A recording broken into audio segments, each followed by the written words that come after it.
dasar. Saya dasar tahu. Misalnya kayak syarat hadis sahih 5 tu kan.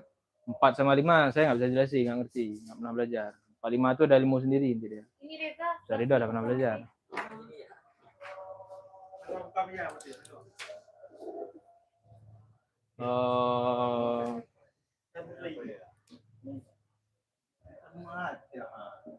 Iya yang ini bang. Buku nanti olehnya. Enggak, dia yang pindahin ke buku. Itu kan buku. Jangan dia makan. Enggak nampak.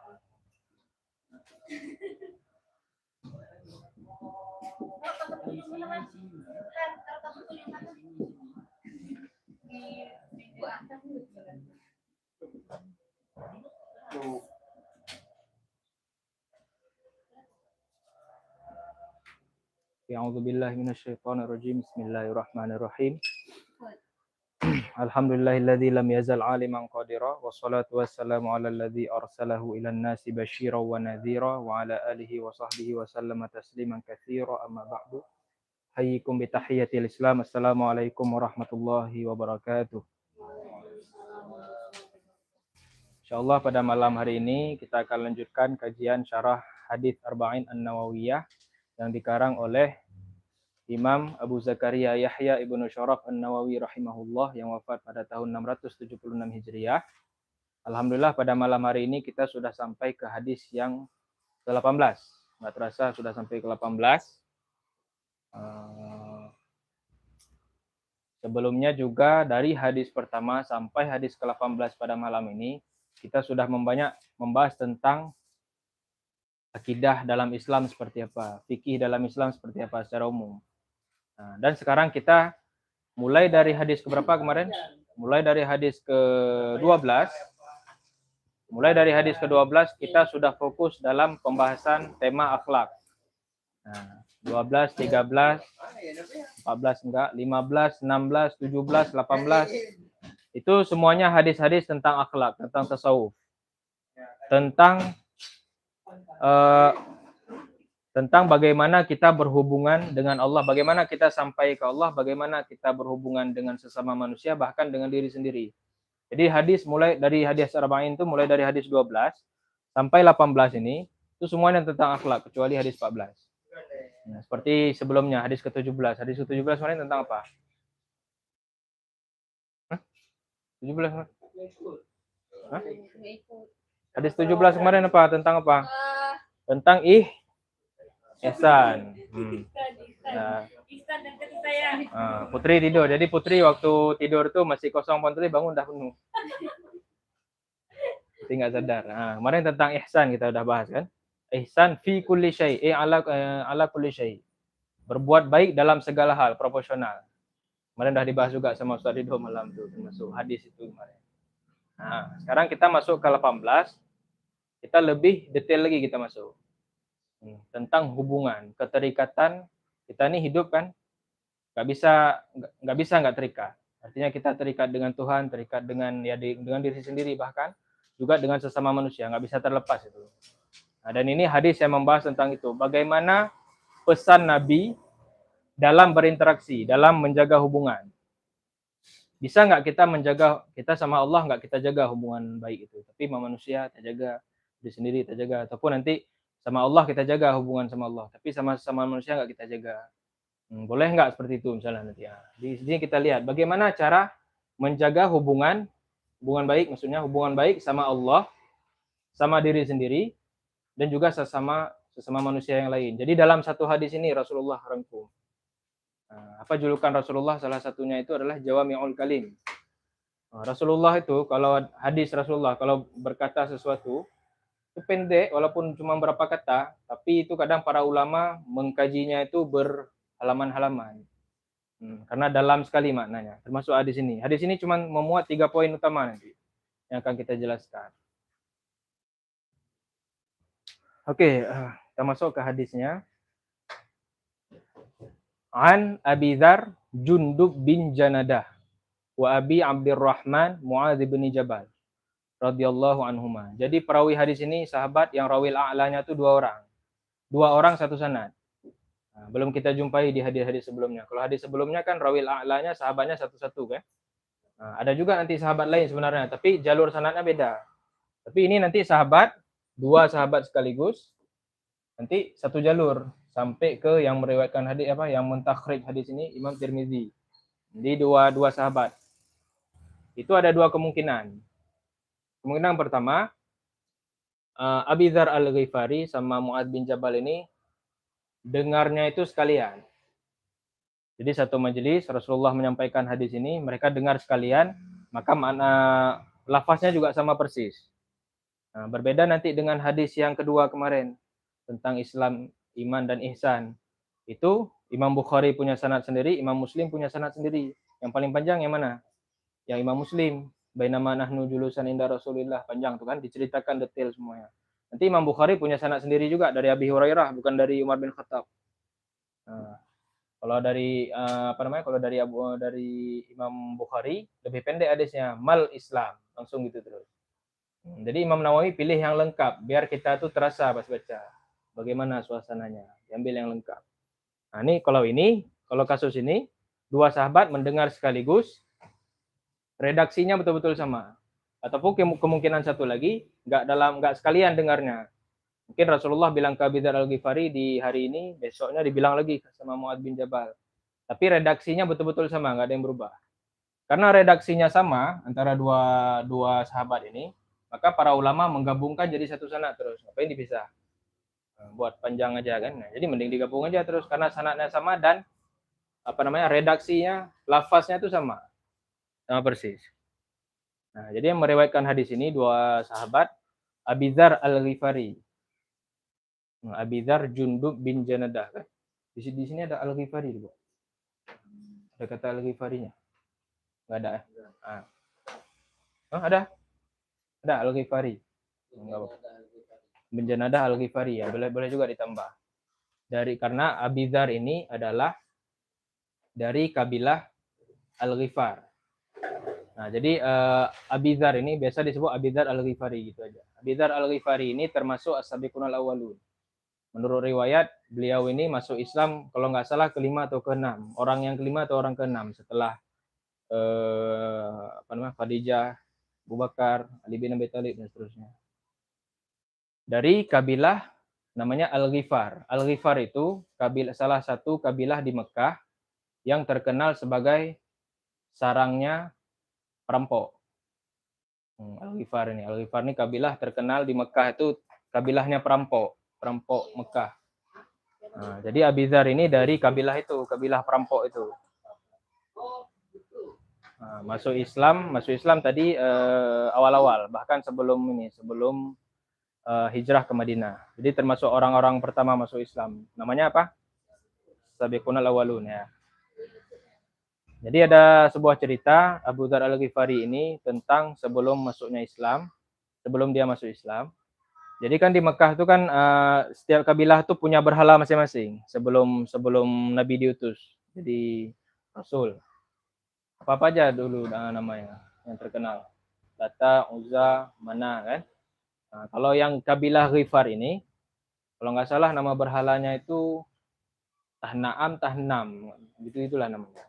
Jadi ceritakan bahwasanya Abu Dzar Al-Ghifari ini menyembah berhala, membawa sesajen susu sapi segar ke depan berhalanya. Kemudian ya ritual kayak biasa kan. Ketika lagi menyembah berhala itu, datanglah kucing. Kucing itu datang meminum habis susu itu. Habis minum susu, dikencingin lagi berhalanya. Abu Dzar Al-Ghifari itu nengok aja, perhatiin kucing itu. Minum, kemudian dikencingin lagi berhalanya. Habis itu Abu Dzar berpikir di situ. Ini berhala ini menghindari mudarat untuk diri sendirinya aja nggak bisa. Dia berhala tuh mau cegah kucing ini jangan minum susu tuh nggak bisa. Tambah dikencingin lagi, nggak bisa dihindari. Jadi gimana juga cara berhala menghilangkan mudarat dari diri aku misalnya. Nah, dari diriku. Nah, itulah kalau tak bermain tuh dapat dia logikanya. Kenapa berhala tuh nggak layak disembah? Karena dia nggak bisa menyelamatkan diri sendiri aja nggak bisa. Apalagi orang, gimana logika orang yang datang ke berhala, nyembah, minta dilindungi, sedangkan berhala nggak bisa nyelamatin diri sendiri.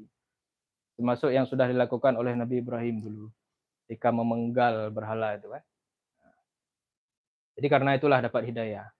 Makanya dalam Al-Quran itu banyak kata-kata afala tatafakkarun, afala ya'qilun. Kasarnya tuh, kenapa kalian belum berpikir? Udah dengan sedemikian tanda-tanda yang Allah buat di sini, ciptakan dan lain sebagainya, kenapa kita nggak mau kita pakai akal kita itu untuk menuju Allah gitu. Nah, itu. Nah, itu sekilas cerita tentang Abu Dzar Al-Ghifari. Meninggalnya itu tahun 32 Hijriah. 32 Hijriah itu berarti masa Amirul Mukminin Utsman bin Affan. Jadi beliau meninggalnya itu diasingkan.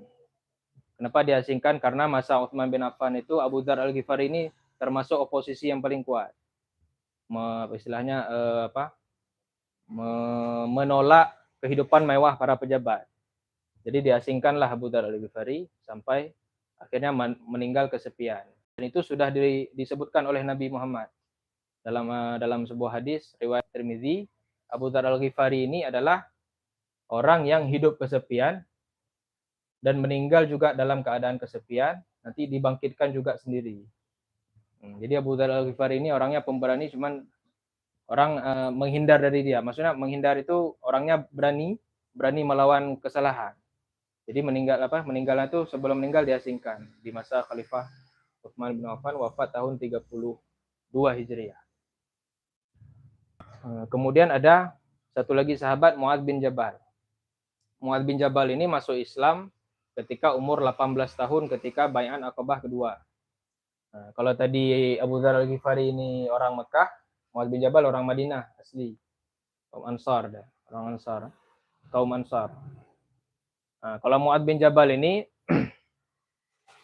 kata Nabi dalam hadis riwayat Tirmizi juga, sahabat yang paling ahli dalam hal halal dan haram. Nah, halal dan haram. Bahkan Nabi mengirimkan Mu'adz bin Jabal ini ke Yaman. Itu di sana jadi dai dan jadi qadhi, menyebarkan Islam di sana. Dan hadis dari Mu'adz bin Jabal ini sering dipakai sama dosen-dosen kami yang ngajar filsafat Islam. Dalil bahwasanya filsafat itu boleh dari hadisnya yang diriwayatkan oleh Mu'adz bin Jabal. Gimana hadisnya? Jadi hadisnya agak panjang, tapi lebih kurang ini. Rasulullah bertanya sama Mu'adz bin Jabal, dengan apa engkau akan mengambil keputusan hukum maksudnya? Dari apa jawab? Dari Al-Quran, pasti kan? Dari Al-Quran. Kalau tidak ada dari Al-Quran, kata Nabi, tanya Nabi, maka dengan hadis. Ditanya lagi sama Nabi. Kalau nggak ada, artinya dalam Al-Quran nggak ada, dalam Sunnah nggak ada. Apa kata Mu'adz bin Jabal? Ajtahidu bi ra'yi. Aku berijtihad dengan pendapatku. Kemudian Rasulullah setuju dengan menepuk dada Mu'adz bin Jabal. Alhamdulillah. Mana doanya lupa. Alhamdulillah. Pokoknya Nabi setuju di situ. Artinya di situ menjadi dalil bahwasanya misalnya nanti dalam usul fiqh, qiyas itu boleh jadi sumber hukum. Qiyas itu kita mengambil hukum yang enggak ada, kita samain dengan yang ada. Misalnya kayak bir kan. Bir kan enggak ada di Al-Qur'an kan? Kita samakan dengan khamar karena dia sama-sama memabukkan. Nah, itu kan pakai akal tuh. Nah, disitulah dalil pembolehan qiyas. Pakai hadisnya Mu'adz bin Jabal. Jadi Mu'adz bin Jabal ini kata Nabi orang yang paling ngerti halal dan haram. Itu Nabi yang bilang. Jadi jadi qadhi di sana di Yaman sampai Rasulullah wafat, tetap jadi qadhi, pindah ke Syam. Nah, dan beliau meninggalnya ini muda, umur 33 tahun masalah, karena kena wabah. Saya lupa nama wabahnya. Ada terkenal tuh nama wabahnya, kena wabah jadi umur 33 tahun meninggal. Muda. Dan ini Mu'adz bin Jabal ini termasuk sahabat yang kita bilang paling jenius, termasuk yang jenius. Makanya Rasulullah mengatakan seperti itu tadi. Masalah halal dan haram nih Mu'adz bin Jabal ahlinya. Bagaimana juga kayak misalnya sahabat Ibnu Abbas yang ahli dalam tafsir, terjemahanul Quran kan, dan lain sebagainya. Oke, jadi itulah sekilas riwayat tentang dua perawi hadis ini, dua sahabat Nabi. Umurnya 18 tahun. Kalau tahun nggak tuh? Waktu Bai'at Aqabah kedua. Itu tahun berapa ya? Tahun kenabian, nggak ingat ya, Bai'at Aqabah kedua. Umurnya 18 tahun. Bai'at Aqabah pertama, kedua. Lupa tahun keberapa kenabian. Bai'at sumpah setia dengan Nabi. termasuk anggotanya itu Mu'adz bin Jabal yang kedua. Radhiyallahu anhumma. Jadi kita bilang sebelumnya kalau ada sahabat disebutkan dua orang itu radhiyallahu anhumma. Ataupun nanti misalnya nama sahabat, ayahnya pun sahabat, tetap radhiyallahu anhumma juga. Contohnya siapa? Abdullah bin Umar, Abdullah bin Abbas, Abdullah bin Amr bin Abdullah bin Ubay, sama juga Abdullah bin Ubay bin Ka'ab, sahabat. Dia radhiyallahu anhumma. An Rasulillahi sallallahu alaihi wasallam qala. Jadi mereka meriwayatkan bahwasanya Nabi Muhammad sallallahu alaihi wasallam pernah bersabda, ittaqillaha haitsuma kunta. Kita masuk ke isinya. Ini yang pertama, poin pertama.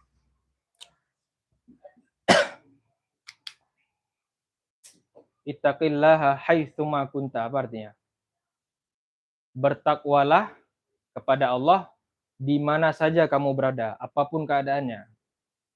Jadi bertakwa itu nggak harus tunggu umrah dulu baru bertakwa. Dimanapun, mau di sekret, mau di kampus, mau di ngopi, dimanapun bertakwa kepada Allah. Jadi kita jelasin takwa itu apa. Ittaqillaha haitsuma kunta. Kalau jamaknya gimana? Ini untuk perintah jamak atau mufrad nih? Ittaqillaha haitsuma kunta. Untuk satu orang, dua orang, atau tiga atau lebih? Mufrad, satu orang nih. Bentuknya mufrad, walaupun pesannya ya pasti untuk semua. Kalau dijamakkan gimana? Ittaqullaha haitsuma kuntum, ya. Ittaqullaha haitsuma kuntum. Kalau di khutbah gimana di khutbah? Ittaqullaha haqqa tuqati wa la tamutunna illa wa antum muslimun. Nah, itu di khutbah Jumat. Nah, khutbah Jumat itu untuk laki-laki semua harus ngerti rukun-rukunnya, 5 rukun itu. Kenapa? Karena nanti misalnya Diandra misalnya dalam perjalanan nanti lagi hari Jumat kan, masuk waktu Jumat, ada masjid kosong, nggak ada orang maju khutbah. Boleh nggak kita mengajukan diri itu? Boleh. Tapi waktu maju itu cukup sama rukun 5 khutbah aja udah. Bingung jamaahnya nih kok pendek kali khutbah. Ya memang rukunnya itu aja, 5 itu aja. Bangun terus, berdiri terus di mimbar itu khutbah terus. Kayaknya semua laki-laki harus ngerti rukun khutbah. Nah, habis itu, ini poin pertama. Kedua,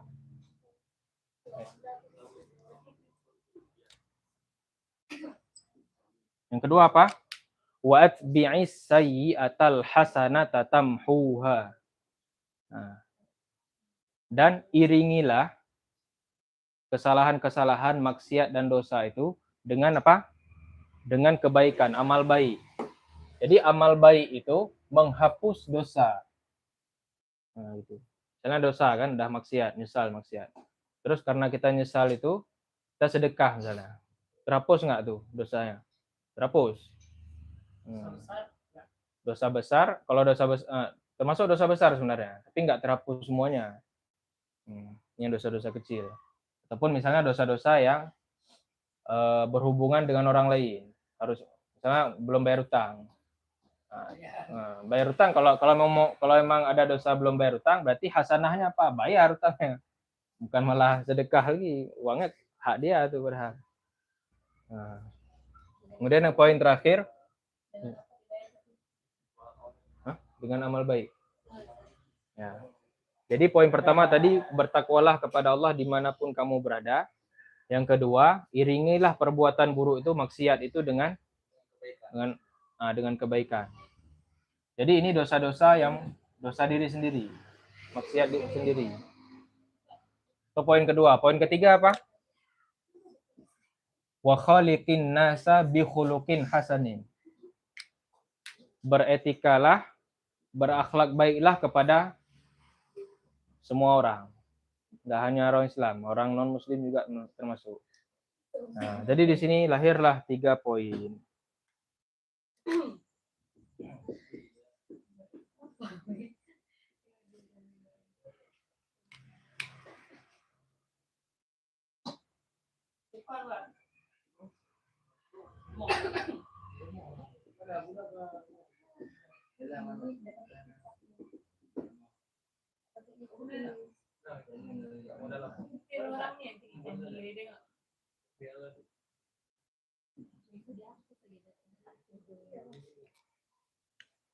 Jadi hadis ini merangkum tiga poin utama tentang menjaga hubungan baik sama siapa-siapa aja, sama Tuhan, diri sendiri, sama manusia lain. Nah,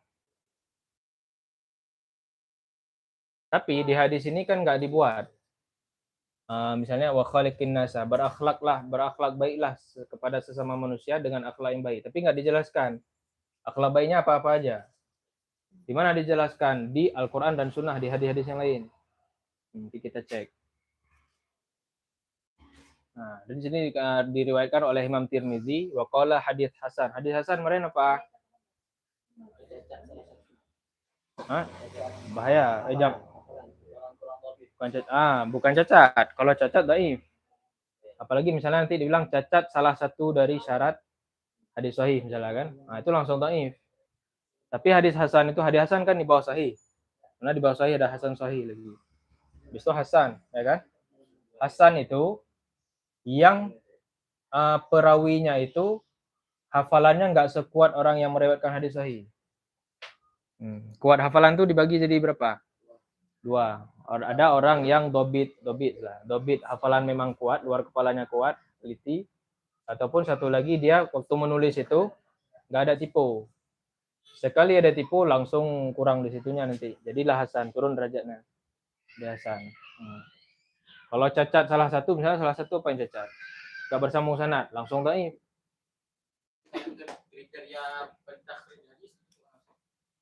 Kriteria pentakhrij. Apakah itu syaratnya bagaimana? Apakah di zaman kita masih ada orang pentakhrij hadis? Nah, itu susah tuh pentakhrij ya. Kalau zaman sekarang ya. Ataupun apa-apa 20 seperti Nasruddin Albani. Dan apakah itu boleh dikatakan dia itu pentakhrij hadis? Salah satu apa? Karena dalam sebagian bukunya dia mengatakan bahwa hadis yang disampaikan oleh para ilmu itu dia dhaifkan. Ya. Itu Albani kan? Kalau Albani itu kalau lebih bagus sama pakar nanti ya. Tapi ada satu yang saya mention satu aja. Mas Ridho lebih cocok. Saya belum mendalami itu. Pentakhrij hadis boleh nggak sekarang mentakhrij hadis? Boleh. Contohnya siapa? Syekh Usamah.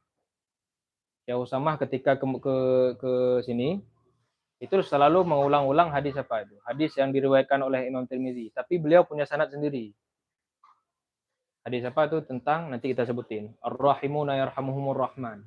Nanti kita jelasin lagi. Jadi hadis itu Syekh Usamah meriwayatkan, bukan Syekh Usamah tuh nukil dari kitab Sunan Tirmizi.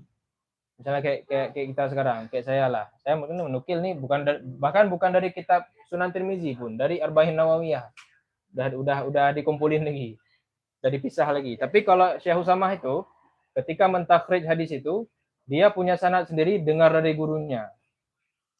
Makanya Syekh Usamah ketika baca hadis Ar-Rahimuna yarhamuhumur rahman, sami'tu an dari gurunya, guru Syekh Usamah. Itu Syekh Usamah bisa menyebutkan dari gurunya sampai ke Nabi. Jadi Syekh Usamah itu gimana tadi? Menyebutkan gurunya yang membaca hadis Ar-Rahimuna yarhamuhumur rahman itu dari gurunya lagi, dari guru sampai Nabi. Bayangin itu berapa orang? Berapa generasi? Itu dari gurunya. Kalau sekarang saya bisa nggak? Nggak bisa, saya nggak. Makanya kita mendengar hadis dari guru. Apakah itu kita telah termasuk merawi hadis? Kalau mendengar hadis dari guru itu sebenarnya meriwayatkan lagi, tapi nanti perawi itu dia harus ngecek. Ini yang bilang nih orang ya nggak? Ini hadisnya nih nyambung nggak ke Nabi? Harus dilacak itu. Cuma kan kalau sekarang, makanya itu nanti kalau dengar dari guru itu nanti biasa bilang juga sami itu anman dari siapa? Ataupun makanya nanti dikasih ijazah. Kan di ijazah itu nanti semua itu sanad semua tuh sampai ke Nabi. Dan Syekh Usamah itu tahu semua, dihafal semua tuh namanya. Dan tepat namanya. Bayangin tuh berapa nama, ada 10 nama, 20 nama lebih. Berapa generasi sampai ke Nabi. Dan itu baru hadis, bukan hadis sahih, hadis hasan sih, yang rawi Tirmizi, belum yang Bukhari, belum yang Muslim, yang udah jelas sahih. Nah, itu sekilas. Itu tentang ulumul hadis ya. Itulah makanya Abah suruh ngajar ulumul hadis itu penting. Kenapa penting? Karena bisa kita terapkan dalam kehidupan modern, dalam kita meriwayatkan berita biasanya. Orang yang belajar ilmu hadis tuh biasa susah kena hoax. Karena dia teliti, kritis dia lihat berita. Ini yang menyampaikan berita nih media yang asik bohong aja kerjanya. Nggak bisa percaya. Kenapa nih kok kayak Apa nih mana? mentang-mentang Ah, buzzer misalnya. Kadang-kadang Prabowo itu baik.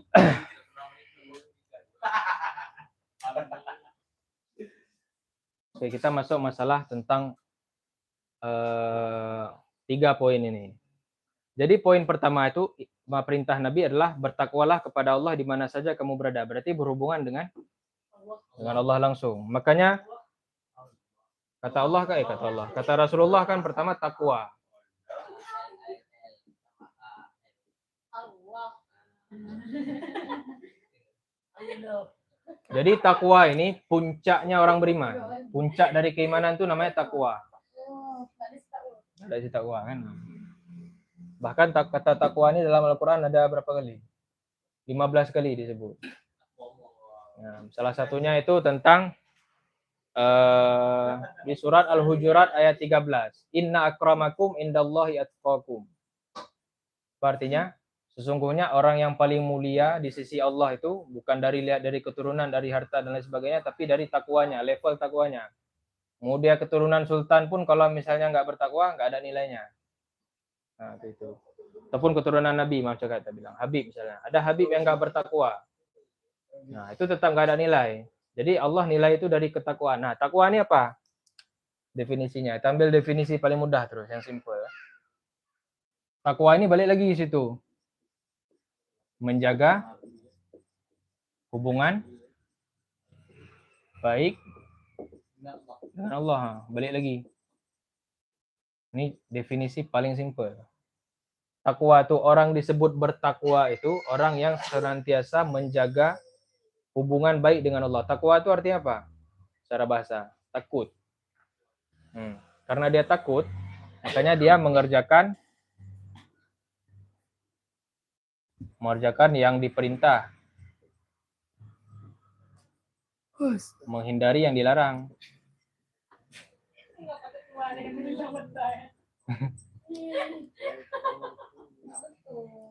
Efek obat. Nah, jadi takwa ini puncaknya orang beriman. Contoh misalnya kayak di surat Al-Baqarah. Gimana di surah Al-Baqarah? Alif Lam Mim dzalikal kitabul la raiba fihi hudal lil muttaqin. Nah, hudal lil muttaqin habis itu disebutin ciri-ciri orang bertakwa itu gimana? Apa tuh? Alladzina yu'minuna bil ghaibi wa yuqimuna sholata wa mimma razaqnahum yunfiqun walladzina yu'minuna bima unzila ilaika wa ma unzila min qablika wa bil akhirati hum yuqinun. Itu iman semua. Iman sama jaga sholat. Nah. Takwa itu ada sama dengan iman. Takwa beda sama iman. Iman tuh kita percaya, ya kan? Percaya ada Allah.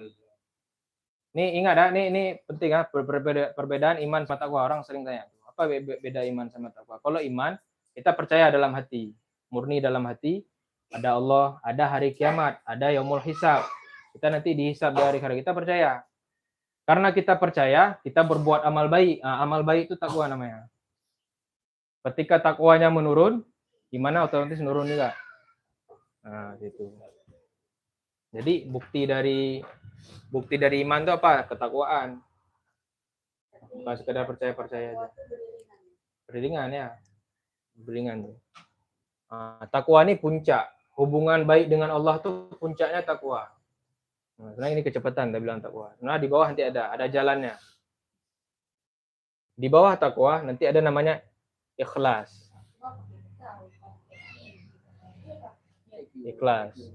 Udah ikhlas kali kok kasihnya. Sering dengar lah. Itu pribadi. Ikhlas. Ikhlas itu apa, Rehan? Sering bilang ya? Nggak ikhlas kali kasihnya. Nah, itu apa tuh?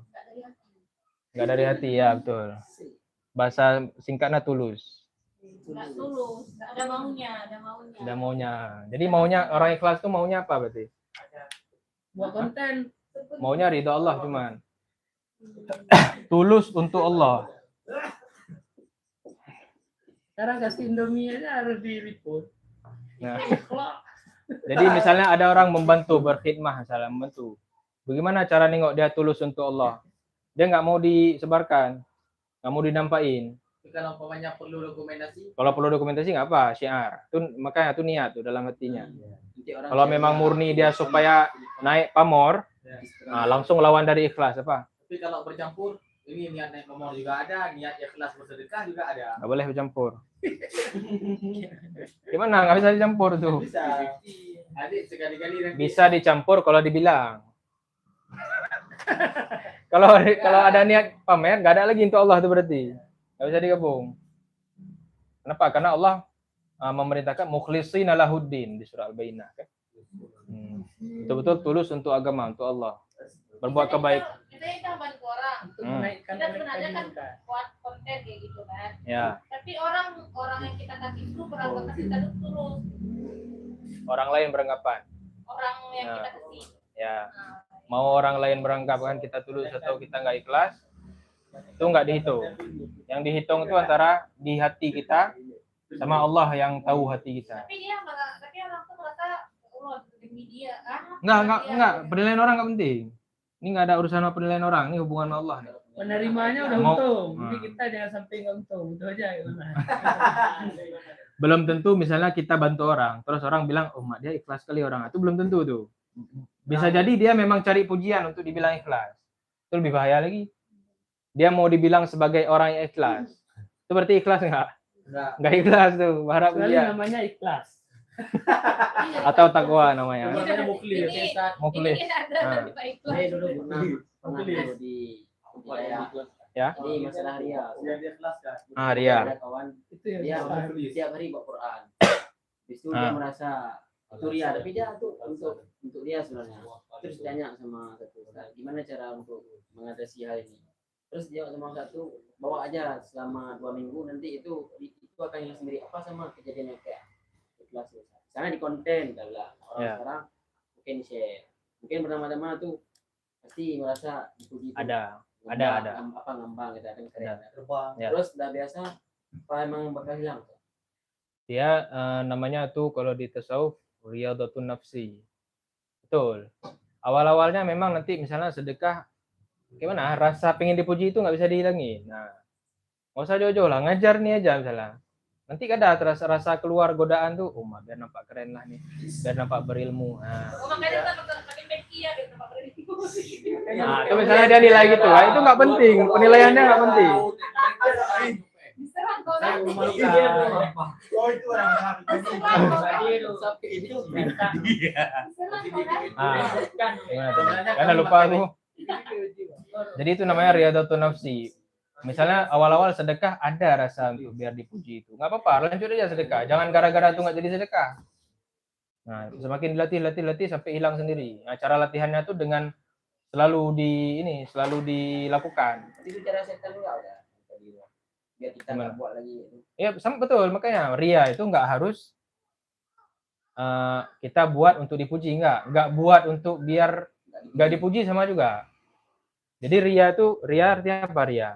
Dari kata ro'a dilihat orang kan. Ria itu maksudnya gini, kita berbuat sesuatu sama nggak berbuat sesuatu tergantung sama penilaian orang. Nah, itu sesuai dengan ajaran filsafat stoik. Ngapain kita urusin pandangan orang? Buat aja terus. Ketika kita berbuat sesuatu, mau kita tinggalin, mau kita lakukan, karena ada pengen orang, karena ikut penilaian orang, tergantung sama penilaian orang tuh dihitung ria. Nggak dikerjakan lebih parah lagi. Nggak dikerjain, amal soleh nggak ada. Nah, sama juga kayak latihan hasad, nanti kita jelasin hasad. Dengki, gimana cara latihannya? Udah kita bilang. Ini resep dari Imam Ghazali juga. Cara kita latih biar nggak hasad apa? Dengki kan? Dengki itu apa? Dengki itu nggak suka orang dapat nikmat. Dia dapat nikmat. Nah, mudah dapat Honda CRF. Kita nggak suka. Kalau bisa hilangin CRF tuh. Rusakin. Kalau bisa rusak CRF. Nah, itu dengki itu namanya. Nggak suka orang ada nikmat. Cara biar hilang hasad tuh gimana? Nggak bisa langsung hilang. Sama kayak gym nggak. Harus ada riyadhah namanya. Lihat latihan. Cara latihannya tuh kita puji. Pasti berat kali itu, gengsi ya luar biasa. Kalau pada kedinginan itu. Kita puji mudah, masya Allah, Honda baru itu keren kali ya. Habis itu selain kita puji kita doain lagi. Doain orang kita hasad itu. Awal-awal memang berat, tapi itulah latihan, kayak nge-gym juga, perlu dilatih. Nah, itu ikhlas ya. Benar Rehan. Tapi kalau marah-marah perlu lihat juga buat marah-marah. Betul. Hah? Marahin orang. Kita benci kali nengok dia. Ah. Itu kan ada. Mesti kita Dia latihan lagi untuk ngantuk tuh. memuji dia ataupun menyindir dia. Itu bukan latihan untuk baik lagi itu. Ustaz, gibah lu biar hilang ngantuknya tuh. Oke, lah gibah nanti ada. Sabar. Tengoklah hilang ngantuknya biar hilang ngantuknya. Nah, ini tingkatan paling tinggi tadi kan. Di bawahnya ada ikhlas. Di bawahnya lagi ada apa? Ini yang sering diingkari ini. Syukur. Dengar tuh Bang Ustaz. Kufur nikmat. Nah, kufur nikmat. Apa tuh syukur? Syukur tuh apa? Syukur tuh bahasa mudahnya merasa cukup dia adalah ini. Merasa cukup karena Menerima. syukur menerima. Itu biasa wanita. Ya, Jadi syukur dari kata apa lagi turunannya? Syukran, terima kasih. Jadi kita berterima kasih. Allah kasih nikmat, kita berterima kasih sama Allah. Itu namanya syukur. Kata Allah, la in syakartum la azidannakum. Kalau kita tahu terima kasih sama Allah, ditambah lagi sama Allah. Karena coba misalnya kayak Rehan, saya kasih es krim, saya bersyukur terus, saya akan senang, saya kasih terus. Nah. Tapi coba kalau kufur nikmat, dikasih es krim, nih, alah kok ini es krimnya, Besok malas kita kasih lagi. besok batu kita lempar. Kayak gitu. Enggak ada. Ya Allah kok kayak gini hidup saya, ya Allah kok kayak gini. Tuh, bayangin. Jadi syukur itu bahasa kasarnya tahu terima kasih. Orang yang tahu terima kasih jangan, kalau Allah kan udah bilang memang pasti akan ditambah. Sama orang kayak itu juga. Misalnya ada orang Pak Idam selalu kasih makanan kita berterima kasih. Pak Idam dalam hati pasti senang tuh. Tapi kami Mau dikasih lagi besok. Habis dikasih es krim lagi bilang makasih, tapi nggak ada tambah kok. Oh, oke siap Oh ditambah. tuh tujuannya biar itu Oh. lebih kita bersyukur. Itu keren. Iya. Oke, nanti ditambah lagi. Nah, itu syukurnya nggak ikhlas. Dikasih es krim 1000 pas kita bawa udah Nggak ada minta magnum. Mana ada 1.000 nih aku pun bisa beli ini. Nggak ada Ya. 1.000. Hah? Nggak, kemarin orang nih ditawarin es krim tuntung tuh, Allah, kok dikit kali. Nggak Ya. syukur. Sana kali aku. Memang nggak syukur ditipu wanita. Nah, Wanita tidak dibilangnya, pernah bersyukur. bang aku syukur nggak ada es krim harga 1.000. Ada Ada. sekolah kait. Es Kiko tuh. Pasti nggak level kan? Enggak, dibilang kan kami ya udah es tuntung tuh aja. Seharusnya Orang kali biar aku lihat. yang paling berat itu dari bawah ke atas. Ini rasanya makin bawah makin berat-berat ya terus. Habis itu di bawahnya syukur ada apa? Sabar. Nggak sabar Nisan nggak balik-balik. Nah, kalau syukur menerima pemberian, kalau sabar menerima Cobaan. ya. Sering kan? Sering kan? Emang sering banyak cobaannya ditinggalin sama orang. Oh, enggak, umur masih. Umur kita sih. Lagi dua. Sabar. Gimana dalam Al-Qur'an ayatnya? Innallaha ma'as-sabirin. Ya. Allah tuh bersama orang-orang yang menerima dengan cobaan, menerima cobaannya, menerima realita. Cobaan. Sabar tuh menerima realita, enggak lari dari realita. Contoh orang lari dari kenyataan gimana? Bunuh diri. Ya. Apa lagi? Merepet. Lebay. Nah, Menggibah. mabuk-mabukan. Nah, itu orang lari dari kenyataan. Lari dari kenyataan. Iyalah. Goblok. Itu udah nggak sabar, nggak sabar. Mereka itu hobi mereka. Biasa perempuan. Kalau dia datang lah. Ini sama datang lagi ya. Iya. Datang gitu. Ya, ada tamu gitu. Nah, kalau syukur lawannya kufur nikmat, kalau sabar lawannya lari dari kenyataan, nggak sabar. Nah, sama juga kayak kata Nabi, tanda-tanda orang yang nggak dikabulkan doanya adalah ketika orang dia nggak sabar ketika doa. Buru-buru, pengen dikabulin terus, minggu depan dikabulin terus. Nah, itu nggak sabar berarti. Lawannya lari dari kenyataan, sabar. Tuh level bawahnya. Ada bawahnya lagi. Apa? Istiqamah. Tawakal. Istiqamah tuh lebih susah lagi, kayaknya di atas lagi. Atas takwa. Enggak, misalnya masuk ke takwa ada. Tawakal apa tawakal? Berserah diri. Ya, menyerahkan segalanya. Apa urusan? Urusan Diandra apa aja urusan? Makan, minum, Makan, minum, apa lagi? belajar, Belajar, dan lain cewek, sebagainya. asmara. Nah, nikah. itu semuanya diserahkan ke Allah urusannya. Lu belajar lagi. Pantas nggak dengar curhat kita. Solusi kita dengar. Nyatanya Ustaz, udah nikah Ustaz. aja. Pak Ustaz. Oh, Oh gitu. diserahkan ke Ah. Iya. Tawakal. Gimana di dalam Al-Quran? Di ayat 1000 dinar. Tawakkal 'ala Suka kan Allah mancing-mancing. Muka Ustaz Hah? kalian. Gimana?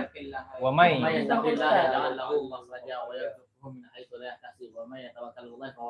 Wa may yatawakkal 'ala Allahi fahuwa hasbuh. Barang siapa orang yang bertawakal, yang menyerahkan segala urusan yang ada sama dia kepada Allah, Allah akan cukupkan dia. Karena solusi ketika lagi buntu tawakal. Buntu tawakal, buntu tawakal. Kenapa? Karena akal manusia ini terbatas, nggak akan bisa mikirin semuanya. Ya Rehan ya? Ya. Jadi semua perkara itu butuh tawakal. Mulai dari Ya, tapi setelah usaha. Oh, nggak tahu semalam. Misalnya ada usaha mati-matian kan, tapi masih mentok juga. Kalau nggak ada tawakal nih bunuh diri orang. Nggak ada harapan lagi.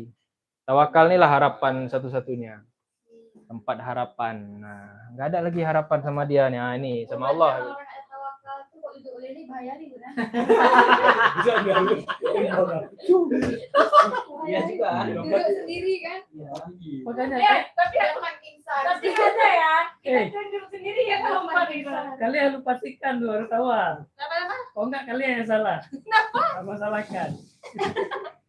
Baru yang paling bawah itu roja dan khauf. Roja artinya apa? Roja artinya berharap. Oh, Berharap. berharap manusia. Sama siapa? Sama Allah. Raja di sini apa di sini? Sama Allah. Nah, sama Allah lah, yang raja di sendiri. Raja tuh artinya berserah. Tapi bukannya kita harus berharap sama Allah. Memang ya, makanya di sini. Sama Allah, masa mungkin berharap sama diri Diam. sendiri? Diandra, diam. Jangan aku bahas ngomong aku. Diam. Raja berharap. Itu namanya tidak sabar. Berharap. Kenapa raja sama khauf disatukan? Karena ada dalam Al-Quran. Khauf apa khauf? Takut. Takut. Apa beda khauf sama takwa? Sama-sama ada takut. perlawanan, Ustaz. Apa? Ada perlawanan. Kalau khauf ada ya betul. Itu secara bahasa. Jadi raja dan khauf ini orang yang berharap gak dimasukkan dalam neraka. Caranya gimana? Caranya khauf. Khauf itu gimana? Meninggalkan hal yang dilarang. Tok yang dia tinggalkan tuh hal-hal yang dilarang. Ya, Karena takut. karena takut. Dilarang apa misalnya dilarang? Berzina. Nah, dilarang berzina. Dia takut. Kenapa? Karena Allah lihat dia takut, gak dilakukan. Nah, tapi nanti kalau tambah amal soleh, masuk langsung ke sini dia. Dan untuk mencapai takwa ini semuanya nih harus dilakukan. Harus lewat semua nih. Berarti nggak ada teman lagi di bawahnya. Hah? Ada, nih udah paling bawah. Kira ada satu lagi nangis. Nangis berarti nggak sabar. Masuk mereka. Mulai. Makanya tingkatan paling rendah itu adalah orang-orang yang takut masuk api neraka. Dalam hubungan dengan Allah, takut masuk neraka. Takut. Abang. Nah, itu nggak bisa dicandain tuh, nggak bisa dicandain. Tapi ceritanya ini takut nakal, Ustaz. Tapi Nah. dia perbuatan maksiat nggak Nah, gimana? buktinya nggak ada berarti. Tak ada bukti bilang-bilang tuh. Nah, karena nih khaufnya nggak terbukti nih. Diandra takut apa? Takut ditinggalin. Enggak, saya nggak takut tinggal. Ah, ya udah, berarti nggak takut takut. nggak nikah. Takut nggak nikah. Takut nggak nikah. Gimana cara hilangin takut nggak nikah itu? Nikah. Nah, ya udah. Nikah Itu terus. ada buktinya. Sekarang ada cara, ada WH. Makanya orang yang bertakwa, dia disebut bertakwa. Nggak boleh dia hilang salah satu dari ini. Misalnya dia disebut orang bertakwa, dia orang ikhlas, syukur, tawakal, tapi dia nggak sabar orangnya. Cepat kali emosi. Ya. Itu mereka. Nah, ini nanti relate sama semua yang kita alami sekarang. Itu dia yang di dekat. Nah, ini baru selesai hubungan sama Allah. Kalau hubungan sama diri sendiri gimana? Mencintai diri sendiri. Pertama, ini yang paling harus kita ingatin. Muhasabah. Ini Tadi waktu kita bilang nggak sabar langsung 7 orang. Itu berarti nggak muhasabah dia. Muhasabah itu menghitung amalan diri sendiri.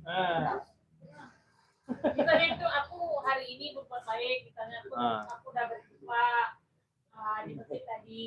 Itu nggak termasuk riya, kan? Mengingat muhasabah Ya dulu. kan, kayak gitu nggak sih? Mana ada riya? Kebaikan. Kan diri sendiri. Muhasabah itu artinya merenung. Merenung. Hasab dari kata hasabah. Hasabah itu apa artinya? Hitung. Menghitung. Menghitung diri sendiri. Tapi menghitung diri sendiri itu waktu sendiri.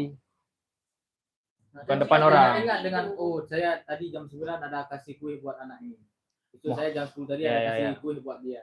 Itu kan Habis itu termasuk ada riya, bumbu teringat. dikit. Jadi menurut Saya lebih para ulama saling muhasabah lebih ini banyak kalau ini itu.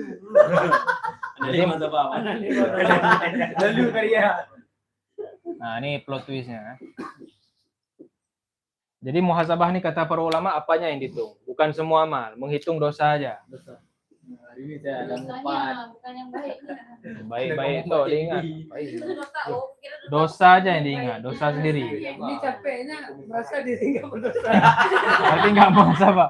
Berarti ini nggak ada nih. Berarti hak untuk diri sendiri, nggak sayang sama diri sendiri. Hubungan dengan Jadi diri kan sendiri. merasa memang aku punya dosa, tapi aku udah dia terhapus karena digibah terus masih rehat. Jadi merasa nggak ada dosa. Itu gimana Ustaz? Itu gimana Ustaz? Harus aku. Apa gimana? Gimana tadi? Kan merasa emang diri ada dosa, tapi Ya. dia terhapus. Pede aja. Karena udah digibah sama orang lain. Jadi makanya nggak hitung. Nah, itu gimana Ustaz? Itu tetap nggak tuh. Harus tetap muhasabah, nggak boleh. Logikanya nggak jalan.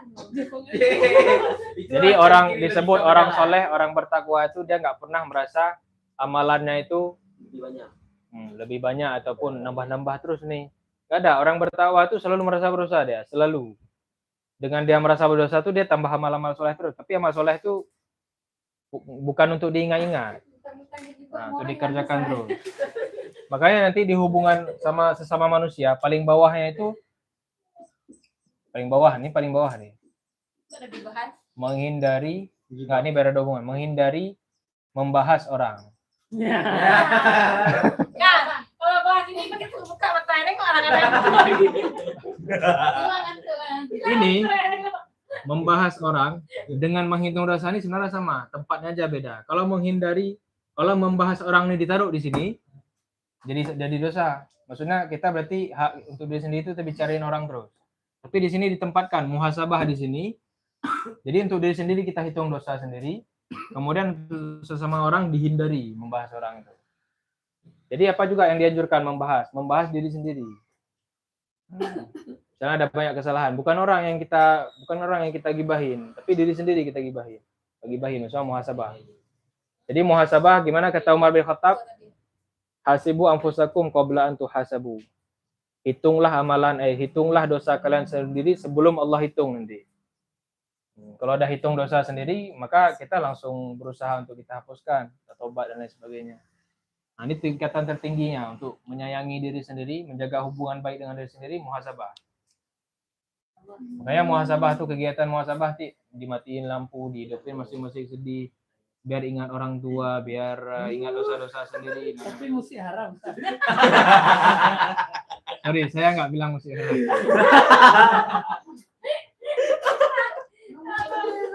Musik itu ada pembahasannya nanti di kitab Ihya Ulumuddin ya, tentang suara. Ada dalil Imam Ghazali tentang boleh musik. Nggak boleh berani ngomong tadi. Ngomong tadi itu penghilang peradaban Islam. Di bawah muhasabah apa? Ingat. Yang udah sering kita ulang. Taubat Apa tuh taubat? kembali. Taubat artinya secara bahasa kembali. Taubat itu apa banyak syaratnya?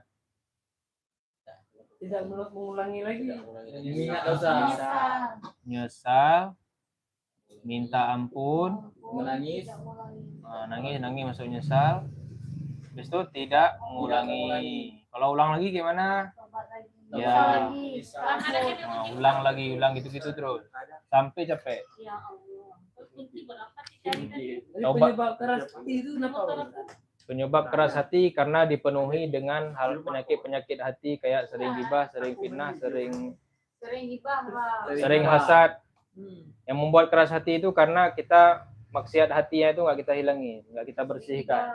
Saya nggak gibah. Sering gibah, bahkan tertawa terbahak-bahak yang nggak berhenti-berhenti itu sebenarnya masuk juga.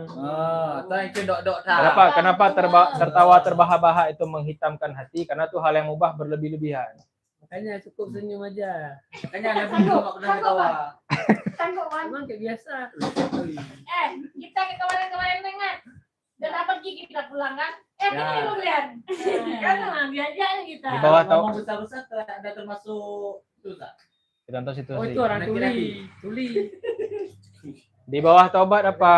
Menuntut ilmu. Itu hak untuk diri sendiri. Gimana hadis nabinya? Pukul bola 5 walau besi. Hadis palsu. Pukul bola 5 walau izah ni kelibang wali. Yang mana halaikan Cina? Mentang dinasti Yuan Tang. Santai salah. Just steaming. Menuntut ilmu cepat kali. Menuntut ilmu di bawah lagi. Alah, dah keluar. Sorry. Di bawah taubat itu ada iffah. Menjaga diri. Ya, tahu kok Andra. Ya. Dah tipu. Anyal Nur Dah Afifah. tipu. Nur Afifah. Apa tuh iffah, Putri? Karena game Iffah. mana? Di Zawi yang ada di Gara-gara Indonesia. main game. Belum tak. Mungkin nggak dengar. Kok Nggak tadi dengar. bahasa Inggris. Gara-gara main Menjaga kehormatan diri. Oh, game. Ini apa yang Rino? Nur Afifah. Gimana jaga kehormatan diri? Ya, tidak tertawa terbahak-bahak. Tidak Ya, ngomong masuk. besar-besar. Tidak berteriak-teriak. Meninggalkan maksiat, menggunjing orang. meninggalkan maksiat yang bisa menurunkan harga diri. Iffah. Itu hak untuk diri sendiri. Contohnya? Siapa? Contohnya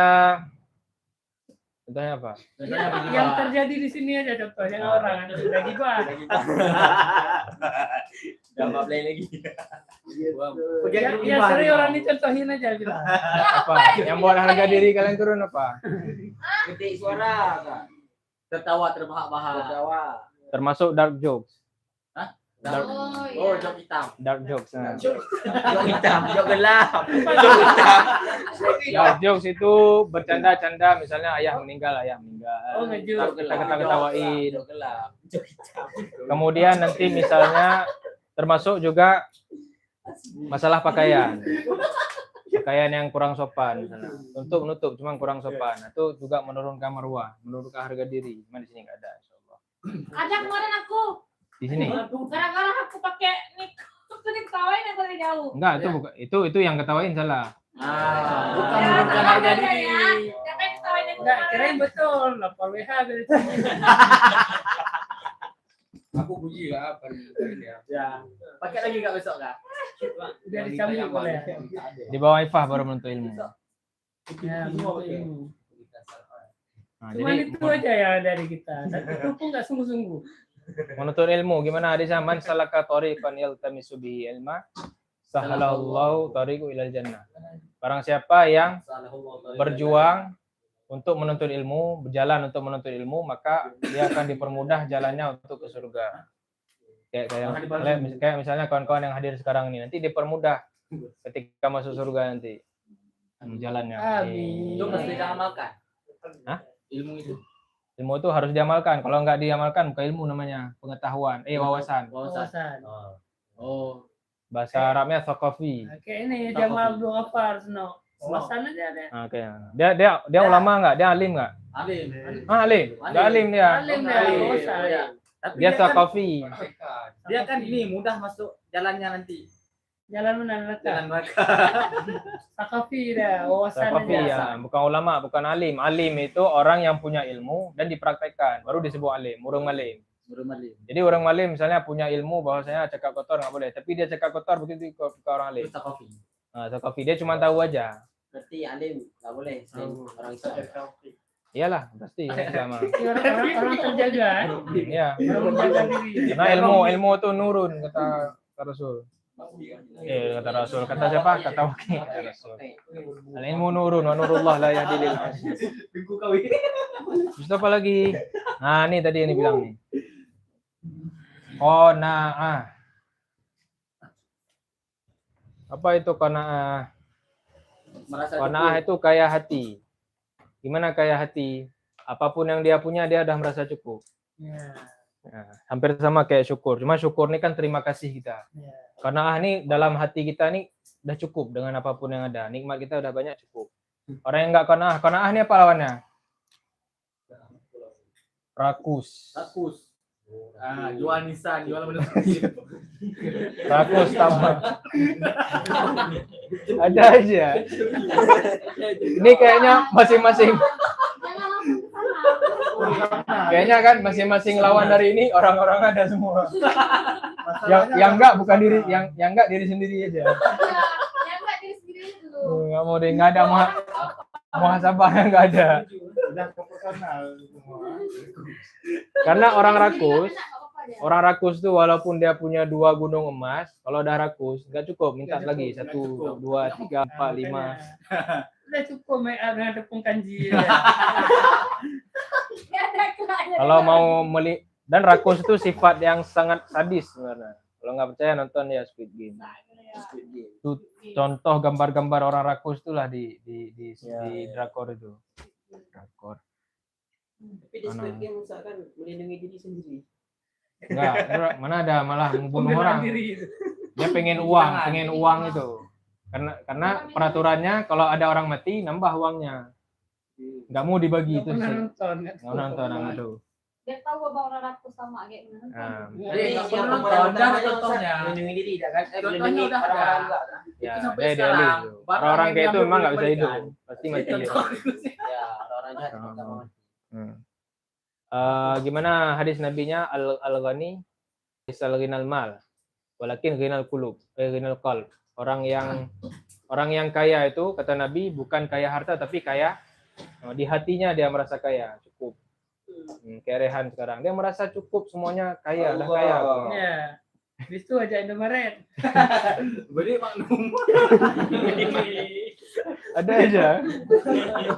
Emang kalau orang kena terus, Ya. mungkin diri sendiri amannya dulu. Ya. Enggak, kenapa? Iya benar sih. Kita kan melindungi diri sendiri. Dan yang paling bawah, Sabar. yang paling bawah tentang diri sendiri, yang paling banyak orang kufur nikmatnya itu adalah kesehatan. Ya. Jogging. Dan apa? Hanya jogging daripada keseleo. Itu kan berlebihan. Udah kenapa Ustaz? Naik sepeda sampai ke dulu. Udah kena waktu dua, udah kena. Berlebihan tuh.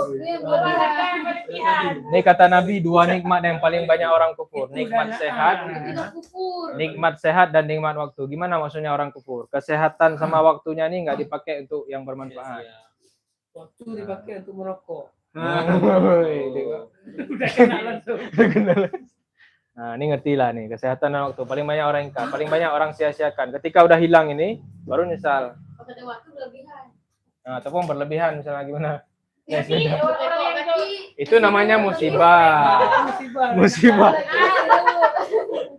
Ini musibah juga nih, ingat aja. Tujuan utama tetap untuk sehat, biar Sehat. bisa Tapi nggak ibadah. sampai mesiru. itu udah berlebihan. Itu udah berlebihan. Itu musibah. Biar enak ibadah. Ya. Makanya kalau ada orang musibah baca innalillahi wa inna ilaihi rajiun. Kan pas orang meninggal tuh. Jangan pas orang meninggal diguncingkan. Ini alhamdulillah keluarga saya. Dah, ini sama Allah udah, sama diri sendiri dah. Sekarang akhlak sesama manusia. Ini baru Ustaz izin. banyak tersindir nanti. Kenapa? Banyak tersindir mungkin takut. Sesama manusia Oh, agak berat.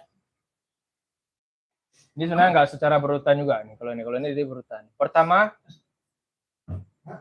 ini insya Allah aman nih. Birrul walidain. Birrul walidin wa walidain. Walidain. lagi kalau Ya, berbakti kepada orang tua. biru walidi. Mana birul kita nggak datang? Gemoy. Gimana dalilnya? Oh, ada huruf. Wasirru qaulakum aw ijharu bi. Ya, ya tuh. Wasiru qaulakum aw Gua ijharu. nggak jelas. Ah, betul. Itu memperhalus ngomong sama orang jangan Celayu. temenak. Berbakti kepada orang tua dalilnya dalam surat Al-Isra. Wa qadara rabbuka alla ta'budu illa iyyahu wa bil walidaini ihsana. Jadi Allah menyuruh kita beriman kepada Allah, kemudian wa bil walidaini ihsana. Kemarin apa arti ihsan? Berbuat baik. Memberikan balasan yang lebih dari selayaknya. Kalau sekarang kan orang itu aku udah kasih kado nih, Ya. cara biar balik lagi. Ah, itu dah. Jadi biasanya orang-orang Itu balik lagi ke ini. Ininya bermasalah. Bukan sendiri yang bilang kayak gitu. Abang sudah maaf nggak tahu. Itu karena bermasalah di ikhlasnya. Termasuk dosa minta juga. Enggak, maksudnya ngapain kalian Iya kasih? takut. Enggak diadab nggak boleh bang. Nggak boleh. Pas sidang kami nggak boleh kasih hadiah. Kok jadi bahas Tapi itu? lewat transfer aja. Enggak, kadang-kadang yang mau kadang kasih duluan. Tapi pasti pas dia sidang pasti kita bawa juga. Dah. Nah gitu. Dah. Sofi. Jadi Dari kuliah udah mulai ada praktik-praktik. wabil walidaini ihsana itu artinya kita berusaha kasih yang lebih dari yang udah orang tua kasih. Walaupun pada hakikatnya kita nggak akan pernah bisa gantikan kebaikan orang tua. Contoh misalnya apa? Diandra nanti gendong orang tuanya ke umrah sana. Gendong tawaf, sa'i semua digendong. Itu udah menggantikan kebaikan orang tua belum? Masih belum. Tapi kita upayanya ada. Imma ya semuanya gimana? Imma ya bulughanna indal kibara ahaduhuma au kilahuma fala itu lagi. Fala taqul lahuma uffin. Kalau di Arab tuh uff. Kalau di sini Dendra belum tak aja. Ajak kalau di Kalau ya, dari setiap negara setiap bahasa beda-beda konteksnya. Kayak tuh sederhana itu aja nggak boleh. Deh. Berigen sama orang tua. Jalur. Nggak boleh meninggikan suara di depan orang tua. Habis itu ke apa lagi? Tadi kan kepada orang tua, sekarang ini suka alif. suami. Suami istri. Nah, ini juga Iya. suami istri. Jadi apa yang harus? Jadi bagaimana dengan Suami sesama dan ini istri. suami kepada istri, istri kepada suami? Gimana Kalau tuh? istri kepada suami melayani suami dengan sebaik-baiknya. Sedangkan suami kepada istri memberi nafkah pada istri. Kalau suami kepada Dia itu kencang. kalau suami kepada istri harus Maka adil. doakan ya. Samawa. Sakinah mawaddah warahmah. Jadi suami istri itu yang dicapai itu bukan cinta suami ke istri, istri cinta ke suami, enggak, lebih luas lagi, itu terlalu sempit. Sakinah, mawaddah, warahmah. Mana dalilnya dalam Al-Qur'an? Surat apa tuh? Siapa sering datang acara nikah? Biasa dibaca tuh. Biasanya Bisa dibaca makan aja. Suami aja. Sering tak makan aja. Itu selalu dibaca sama sebelum makan. Kalau di nikah ya waktu bagi kota.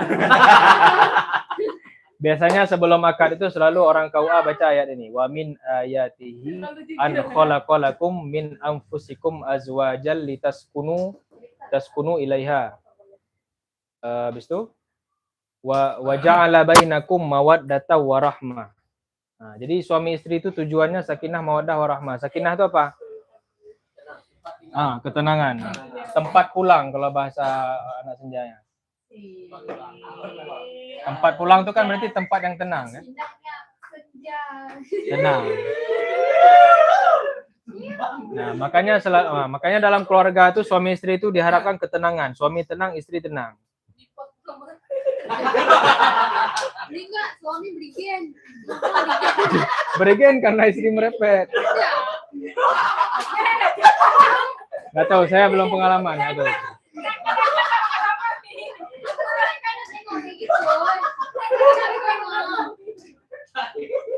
Gimana doanya?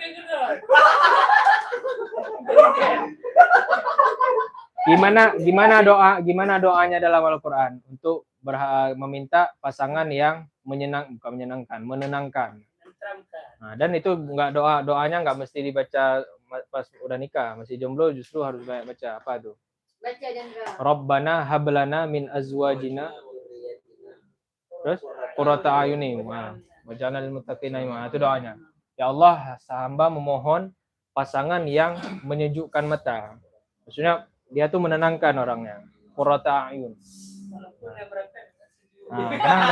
Kadang dengan merepet itu dia senang direpetin. Emang dia mau punya keluarga diam-diaman di rumah, enggak kan? Maksudnya mau bilang kali hobi merepet. Nah, misalnya kayak Ustaz Ashraf tuh pengen pasangan yang cewek itu merepet aja tuh. Tapi itu senang, nah itu masuk juga. Senang. Ada di dua kalian nih. Nih merepet handal. Yang kayak di kuburan. Ini sama apa kuburan nih? Dia menjaga dan merepet. Nah, mawaddah apa mawaddah? Cinta itu dibuktikan dengan action. Mawaddah itulah cinta yang dibuktikan dengan tindakan. Misalnya contoh apa? Perhatian. Hah? Perhatian, cemburu, saling mengabarkan, saling menjaga, itu masuk mawaddah. Diantarin. Kalau rahmah apa? Kasih sayang. Kasih sayang. Pasangan sakit Diobati. kasih. Kasih bubur. Udah nikah. Lagi galau dicium di keningnya. Ya Allah. Umur. Live. Berapa umur Ki? 18 kan? Mana ada? Bagaimana dalam keluarga itu sakinah, mawaddah, warahmah bisa tercapai? Gimana caranya? Suami punya peran sendiri, istri punya peran sendiri, dan mereka masing-masing mengerjakan perannya. Tugasnya masing-masing. Contoh apa? Kalau itu tercapai, insya Allah terjalin ini. Suami istri, yang nafkahi siapa? Suaminya. Ketika nanti istri dah menafkahi, suaminya nggak ngapa-ngapain, nah bermasalah pasti inti di sininya. Nah, kemudian istri, tugas istri apa? Melayani suami. Ya, patuh sama suami. Kalau udah nggak patuh lagi sama suami, bermasalah pasti inti di sini. Patuh selama tidak dalam maksiat. Dan juga patuh untuk yang jaga-jaga kemaksiat. Contoh misalnya apa? Larang istri ngumpul. Ngumpul sama ada tercampur lah kita bilang kan. Di situ kan hukumnya apa? Haram. Nah, haram. Enggak, misalnya ngumpulnya halal. Haram.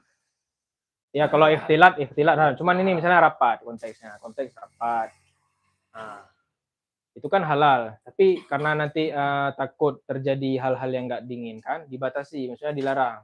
Itu istri harus nurut tuh, kalau seperti itu. Nah, gitu. Selama nggak maksiat dan selama nggak mengarah-ngarah ke fitnah bukan maksiat, fitnah. Nah, suami istri ya. Jadi suami punya tugas, istri punya tugas. Apalagi tugas suami? Ngurus rumah.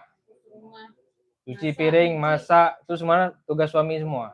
Kenapa Laki semua tinggal. Betul. Diam dulu. Jangan setengah. Mengurus rumah. Orang ini dengar sampai situ aja lu. Suami selain dia tugasnya itu memberikan nafkah. Nafkah apa? Nafkahnya apa aja? Sandang, pangan, ya, pakaian, skincare, semuanya. Bahkan misalnya butuh pembantu rumah tangga juga harus dicukupkan oleh suami. Dari yang muda-muda dikit.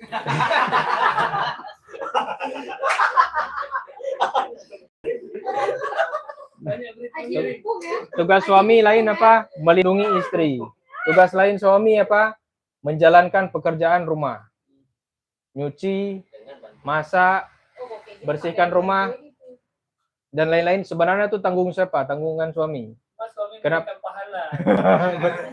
Kenapa ada kalau istri mengerjakan kalau boleh nggak istri mengerjakan semua rumah tangga itu? Boleh, tapi atas dasar kerelaan dengan suami. Pasti rela. Pasti rela. Kalau istri memang ikhlas rela untuk membantu suaminya membersihkan rumah, itu makanya boleh. Tapi istri mana masa nggak mau, misalnya suaminya capek dari kantor. Masya Allah. Itulah istri yang tahu diri seperti itu. Enggak. Artinya istri yang baik itu dia mau membantu suaminya. Jadi hitungannya istri yang membantu urusan rumah tangga itu istri yang mau bantu suaminya. Statusnya gitu, bukan tugas pokok dia. Makanya nanti kalau rumahnya kotor, rumahnya berantakan, tanggung jawabnya itu bukan tanggung jawab istri, tanggung jawab suami. Tetap suami harus tanggung jawab. Nah, Berarti kan salah istri. kalau umpamanya suami Suaminya capek-capek itu kerja kan pulang berantakan di balik itu salah suami. Nggak Apa? tahu Capek apa? istrinya capek beresin rumah. Capek-capek kerja suaminya kerja kuli bangunan ngadu Ah. panas. Ya. ada RS. Habis itu pulang ke rumah, Dia gagal dan Pulang nikah. rumah dia Gila. rumah berantakan anak dan basis itu gimana? Itu Semua tetap- ditanyain lah si istrinya sama suaminya. Apakah Anak bisa nggak suami? dulu. itu tetap tanggung jawab suami. Nah, dengar tuh. Suami yang Tetap tanggung jawab suami. Jadi suami nggak ada cerita capek-capek kerja pulang sakit kepala lihat rumah berantakan. Nggak ada, rumah berantakan itu urusan dia, bukan urusan dia, maksudnya tanggung jawab dia. Negara efisiensi ini nggak bisa. Nah, jadi istri itu dalam Islam, dalam fikih munakahat, istri itu diratukan. Gimana diratukan bersih-bersih, gucuk-gucuk itu enggak. Masalah tuh disuruh masak kecil. Kayak lukisan kita kan tuh. Nah, Tapi gambar tak juga, sebelum tak udah hilang. Umpamanya gini Ustaz, kita menikah 1 bulan, 2 bulan, 3 bulan, istri kita sama kita. Umpamanya. gimana? Ini kita umpamanya ada seorang menikah. 1 bulan, 2 bulan, 3 bulan istri tinggal bersama dia. Kemudian istri tersebut diutuskan untuk bekerja di suatu tempat di luar negeri. Istilahnya di TKI. Kemudian uang itu dijadikan Kemudian uang itu dijadikan suaminya buat nikah itu kan enggak boleh. apa kayaknya? Kan istri nggak gaji dari kerja di luar. Ya, Dikirim gitu. buat suami. Suami itu kerjaannya di rumah nikah sama orang lain gitu. Nggak boleh jadi gitu. Pakai uang itu. Suaminya. Di mana? Itu udah jawab. Udah betul tuh. Itu udah betul. Pulang aja istri kerja Nikah lagi modal modal istri modal. Nah, tuh. Dia udah tahu jawabannya. kita ribut. Jadi kalau harta istri, gaji istri itu murni punya dia. Diam. Kalau memang dia mau kasih suami itu dihitung sedekah berarti. Kalau istri yang mau berbagi gajinya. Nanti boleh gitu kan? Apa yang boleh? Yang tadi itu. Mana boleh?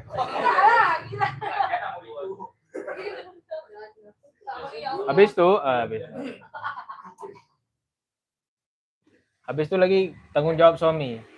Di depan suami punya satu makanan, nggak bisa dibagi-bagi. Di depan ada ibu kelaparan, istri kelaparan. Siapa dahulukan? Istri. Kamu sudah betul istri dan dia apa? Bukan sih. Kelempar pakai dia. Taruhan. Saya tidak mau taruhan.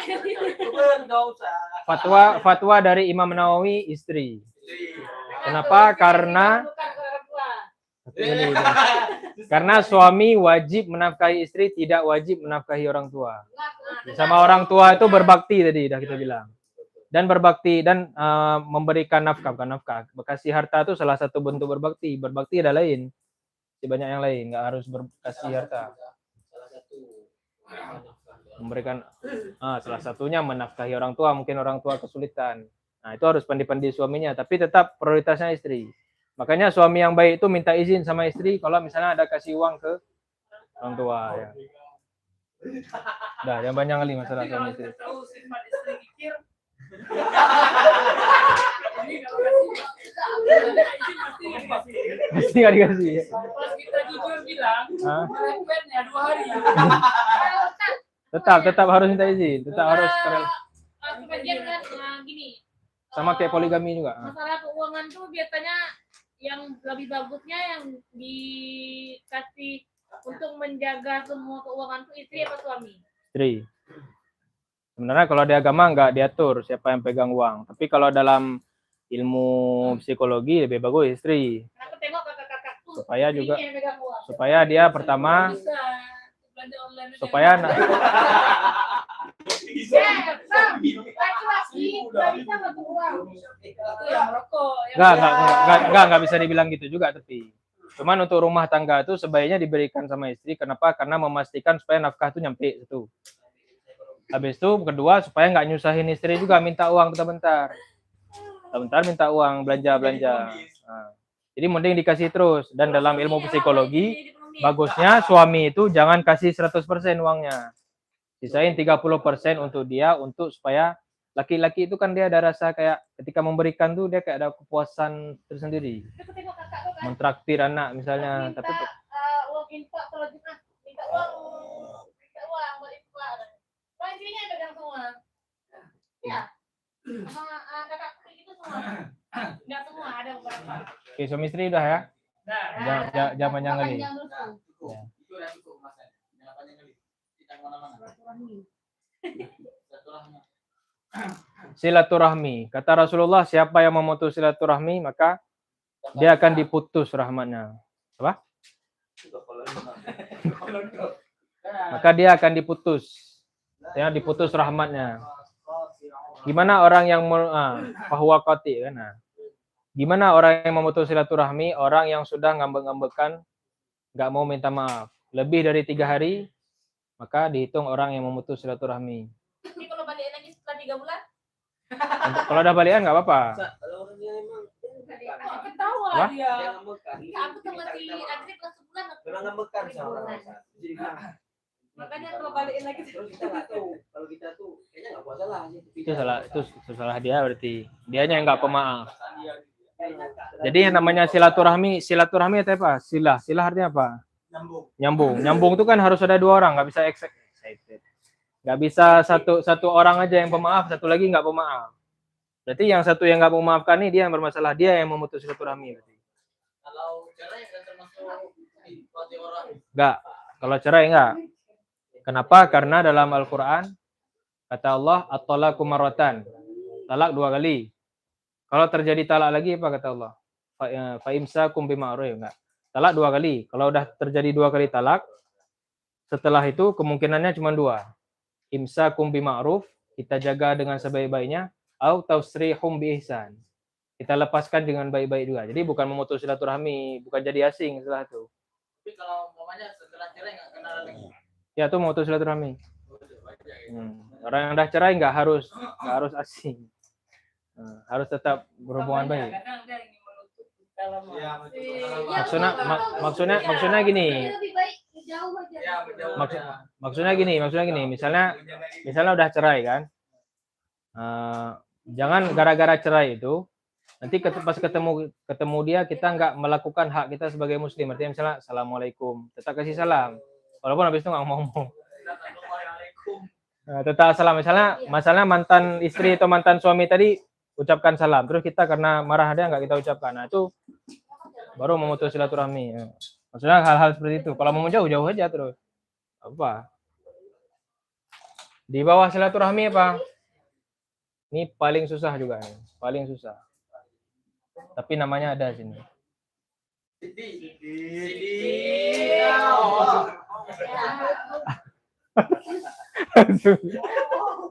Sedih artinya apa? Jujur.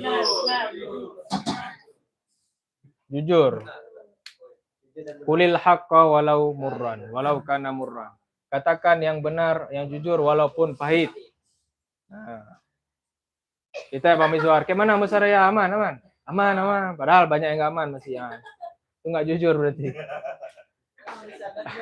Nah, katakan walaupun pahit, belum ada apa-apa lagi, takut dimaki-maki sama ketua misalnya kan. Nah, tetap katakan kebenaran itu. Belum aman bilang.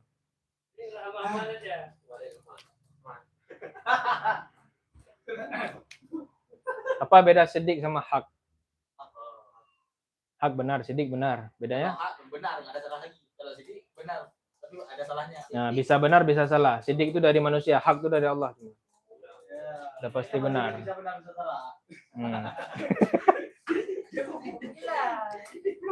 Gila. Oh, gila. Kok orang terus kena. Ini paling sering juga nih. Ini pokoknya bermasalah. Nih, insyaallah jarang. Di bawah sidik ada Amanah. apa arti amanah? Percaya. Kurang enak arti itu. Tanggung jawab. Oh, terus suruh beli nasi pakai apa? Pakai bebek. Habis itu Dibahas lagi. amanah tuh tanggung jawab aja atau bisa dipercaya? Menepati janji. Gimana janji Bang? Tengok. Ini bukan menepati janji, ini dibuat-buat janjinya. Janji palsu. Dibuat janji dikarang janjinya, padahal nggak pernah aku janji. Ya kan kita janji.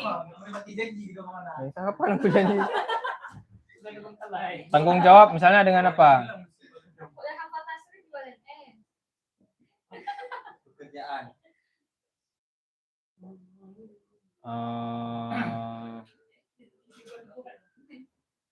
Jabatan.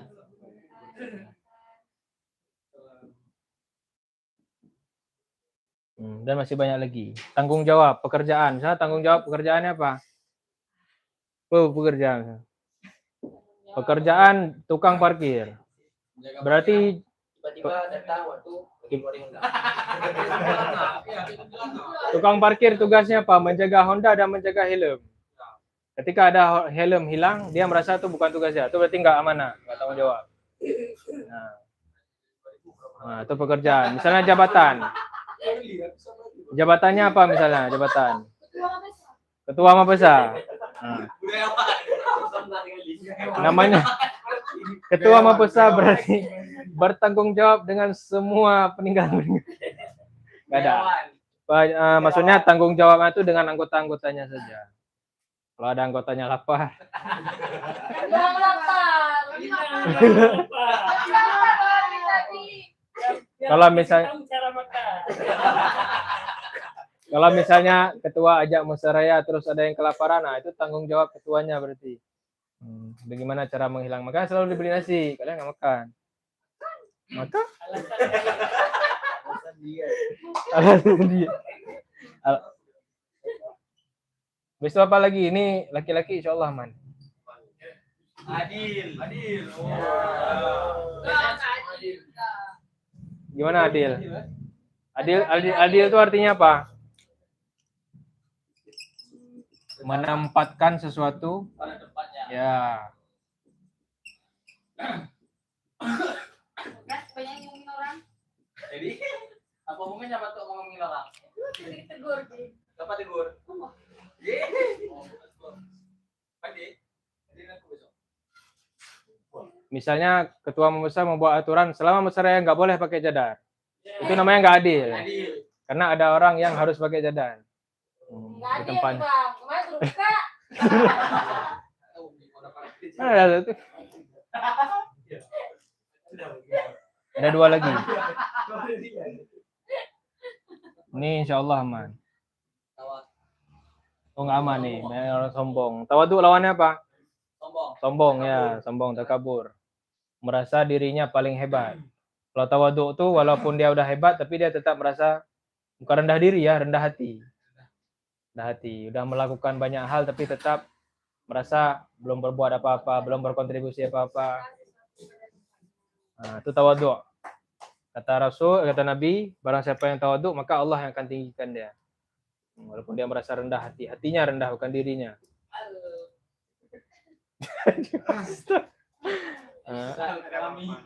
Misalnya ketika udah belajar di Mesir 10 tahun. Belajar apa misalnya? Belajar fikih 10 tahun. Terus ketika pulang selalu merasa ahli. Sayalah orang yang paling ahli. Sayalah fuqaha. Enggak ada yang lebih fakih dari saya. Misalnya ini enggak ada nyindir siapa-siapa.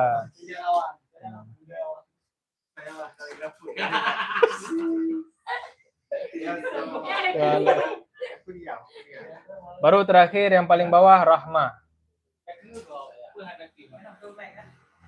Jadi ternyata hadis yang kita pelajari kemarin itu tingkatan paling bawahnya masih rahmah dan ihsan. Contohnya apa dengan sesama manusia? Menghindari membahas orang lain. Nah, yang dibahas apa juga? Diri sendiri dibahas. Jangan orang lain bahas. Minta dibahas. Kalau saya kita bantu kadang ingatkan biar dia membahas diri sendiri. Oh, itu boleh tuh. Nah, itu namanya nasihat itu. Nggak mepet nanti ditanya. Ini Apa Ustaz, sih kita yang diam aja.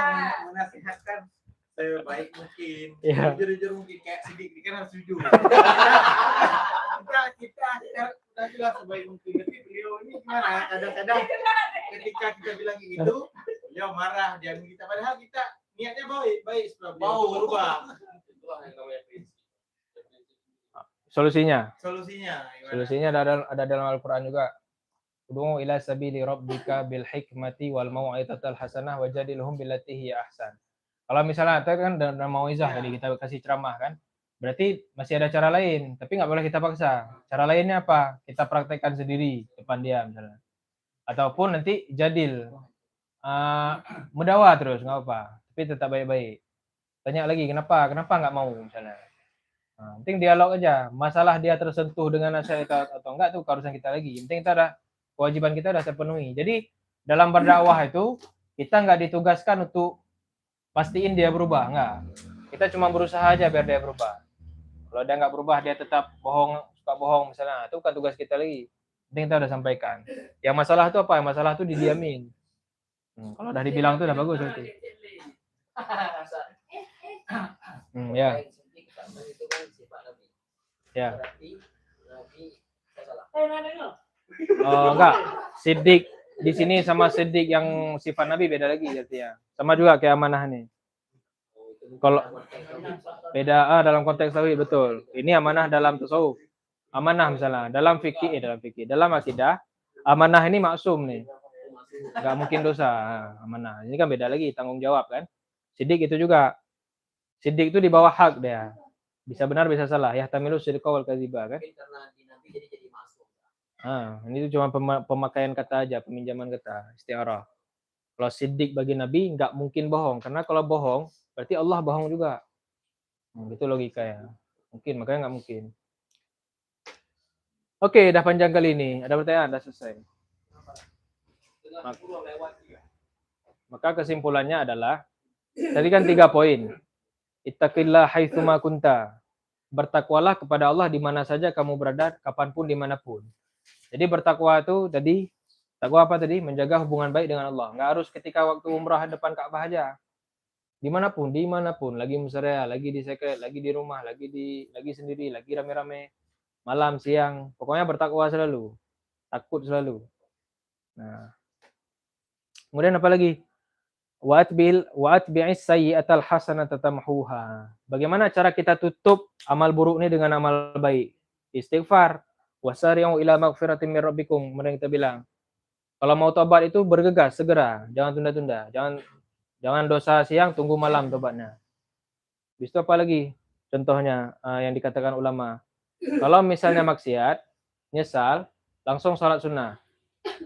Misalnya kalau istighfar kurang mengena, mungkin ya udah sholat dia terus, dan lebih khusyuk, sholat taubat atau sholat sunnah biasa. Habis itu apa lagi? Kata Syekh Yusri itu dokter ahli saraf. Jadi Profesor Dr. Syekh Yusri Jabir Al-Hasani di Mesir. Jadi beliau itu ahli di Mesir tapi ulama juga. Apa kata beliau? Salah satu tinggalkan maksiat itu, baik itu maksiat sendiri ataupun orang lain, misalnya gibah contoh. Misalnya maksiat orang lain gibah. Menyesal kan? Habis gibah itu pasti nggak tenang hatinya. Kata Syekh Yusri gimana? Sedekah. Sekali maksiat sedekah 10.000. Besok maksiat lagi, dah keluarin uang lagi 10.000. Maksiat lagi, keluarin lagi. Ya. Jadi ketika seperti itu, kita berpikir bahwasanya nih kalau aku maksiat nih keluar uang terus nih. Jadi itulah bisa menekan maksiat. Contohnya dengan mentekadkan diri ketika maksiat sedekah. Berarti berkurang duit. Berarti gibah itu bayar berarti ya. Nah, itulah tuh betul-betul nggak tahu dirinya, nggak tahu bilang lagi dah tuh. Nah, jadi dia beranggapan nih kalau maksiat nih keluar duit, maksiat nih mahal nih, perlu dibayar. Nah. Itu apalagi tadi terakhir wa khaliqin nasa bi khuluqin hasanin. Kalau kita mau simpulkan apa? Ketika ada orang menyebalkan, kita sabar. Nah, sabar untuk nggak menggibah, sabar untuk nggak membalas, sabar dari gangguan orang.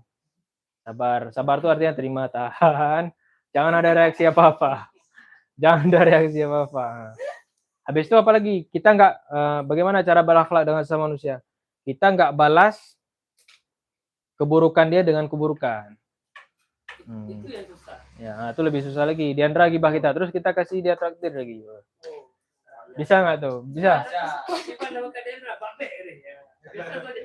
Nah, dan sifat-sifat yang lain, ramah, jujur, rendah hati, tawadhu dan lain sebagainya. Oke, sekian. Terlalu lama. Subhanakallahumma wabihamdika asyhadu an la ilaha illa anta astaghfiruka wa atubu ilaik. Wassalamualaikum warahmatullahi wabarakatuh. Kalau merasa tersindir, alhamdulillah. Masuk yang gibahnya. Paksa aja makan.